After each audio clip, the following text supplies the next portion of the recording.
এই যে সাদাকাতুল ফিতর, এই সাদাকাতুল ফিতরটা এটা যাদের উপরে জাকাত ওয়াজিব তাদের উপরে ওয়াজিব, এবং যাদের উপরে জাকাত ওয়াজিব না কিন্তু জাকাতের নেশাব তাদের আছে।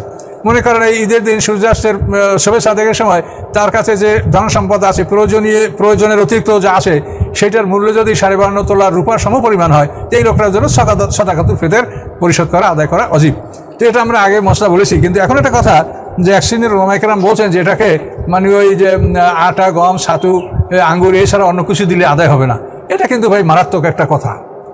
তার কারণ শরিয়াতে যে জাকাত এবং সদকা এটা হলো দফে হাজাতুল ফকির, এটার উদ্দেশ্য হলো যে অভাবগ্রস্ত মানুষের প্রয়োজন মিটাবে।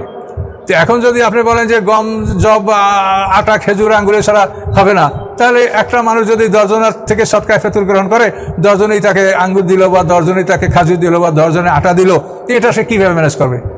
তো এই 10 জনের থেকে যে আটা পাইলো, সে আটাটা যে রেখে খাবে, এত পোকায় খাবে, আটা তার নষ্ট হয়ে যাবে। আটা কি সে বাজার দরে বিক্রি করতে পারবে? মানুষের খালি চাউল, আটা, খেজুর এটাই তো সংসার চালানোর জন্য যথেষ্ট না, তার জন্য দুধ লাগবে, চিনি লাগবে, সেমাই লাগবে, অন্য অন্য বাজারঘাট করা লাগবে। কাজে এই জন্য ওই যে পরিমাণ আল্লাহ রাসূল দিতে বলেছেন সেই পরিমাণের মূল্য পরিশোধ করলে হবে না, এটা আপনারা কি করে বলেন ভাই, বলেন?